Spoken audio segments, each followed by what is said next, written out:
Now let's talk about Chinese President Xi Jinping. 24 hours back, he met Donald Trump and they agreed to a temporary truce. They made a handshake deal for 1 year, basically a pause in the trade war. Xi Jinping did not say much about his meeting with Trump. He saved his words for another stage, the Pacific Summit.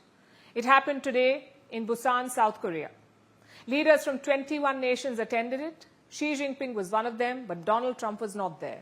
He skipped this event and he flew back to Washington. So Xi Jinping did not waste the opportunity. He took the spotlight in Busan. He used this stage to send a message. The Chinese president delivered a carefully crafted speech. It was designed to recast China as the leader of a new world order and to contrast it with America's absence. Without naming the United States, Xi Jinping called it out. He said, and I quote, "The more turbulent the times, the more we must work together." The Chinese president called for stability, for stronger supply chains, and for open trade. It's a bit rich coming from him. He offered a promise to his neighbors in Asia. He said, "China's door will not close, it will only open wider." Believe it or not, China is presenting itself as the defender of globalization, like an antidote to Trump's America First policies. It's another matter that their record does not match their rhetoric. China hardly qualifies as a champion of globalization. Their trade playbook is well known. China has a stranglehold on global supply chains. Its economy relies more on exports than domestic consumption. Factories churn out more than what the country can use, whether it's steel or solar panels or electric vehicles. They produce a lot of them. The same products are then flooded across global markets. That is Beijing's version of globalization. Sell less at home, reward overproduction with state subsidies, and export the consequences.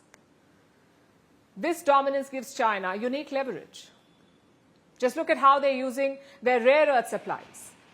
As we've been telling you on the show, China controls 70% of all rare earth processing. When it was hit by America's high tariffs, China weaponized rare earths. It restricted supplies of 7 critical minerals. Then it introduced a licensing requirement. Basically, a new rule that further throttled rare earth supplies and extraction technology.